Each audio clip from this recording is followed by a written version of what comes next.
ইন্দ্রজিৎ যখন নিকুম্ভিলা যজ্ঞ করছিলেন তখন লক্ষ্মণ, হনুমান ও বানর সেনা সেখানে আক্রমণ করেন এবং তাকে যুদ্ধে বাধ্য করেন। এই ঘটনাটি ছিল ইন্দ্রজিতের পতনের মূল কারণ। নিকুম্ভিলা যজ্ঞ সম্পন্ন হলে ইন্দ্রজিৎ অজেয় হয়ে যেতেন, অর্থাৎ তাকে কেউ হত্যা করতে পারত না। এই যজ্ঞের মাধ্যমে তিনি দেবতাদের আশীর্বাদ পেয়ে অদৃশ্য হয়ে যুদ্ধ করতে পারতেন। বিভীষণ জানতেন যে যজ্ঞ অসম্পূর্ণ থাকলে ইন্দ্রজিতের অজেয় শক্তি নষ্ট হয়ে যাবে। তিনি লক্ষ্মণকে বলেন, যজ্ঞ চলাকালীন ইন্দ্রজিৎকে হত্যা করা ছাড়া আর কোনো উপায় নেই। লক্ষ্মণ, হনুমান, অঙ্গদ এবং বানর সেনা নিকুম্ভিলা মন্দিরে আক্রমণের পরিকল্পনা করেন। লক্ষ্মণের নেতৃত্বে বানর সেনারা যজ্ঞস্থলে প্রবেশ করেন এবং চারিদিক থেকে আক্রমণ শুরু করেন।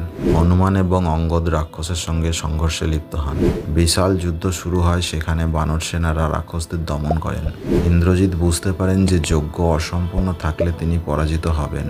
তিনি রামপক্ষের বিরুদ্ধে লড়াই শুরু করেন, কিন্তু এই সময় তার অতি মায়াবীয় শক্তি অনেকটা দুর্বল হয়ে পড়ে। লক্ষ্মণের সঙ্গে ইন্দ্রজিতের ভয়ঙ্কর দ্বন্দ্বযুদ্ধ হয়। লক্ষ্মণ ব্রহ্মার প্রদত্ত অগ্নিবাণ প্রয়োগ করেন। ব্রহ্মাস্ত্রের আঘাতে ইন্দ্রজিৎ নিহত হয়।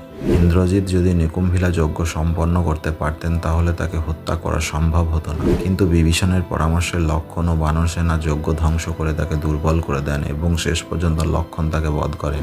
এটি ছিল রাবণের শক্তি দুর্বল করার একটি বড় পদক্ষেপ, যা লঙ্কার যুদ্ধের মোড় ঘুরিয়ে দেয়।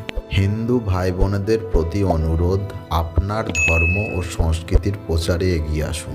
যদি ভিডিওটি আপনার হৃদয় ছুঁয়ে যায় বা আপনার ধর্মীয় চেতনাকে জাগিয়ে তোলে তাহলে একটি লাইক দিন। আপনার এই ছোট্ট সমর্থনেই আমাদের প্রচেষ্টা আরও শক্তিশালী হবে। জয় শ্রীরাম।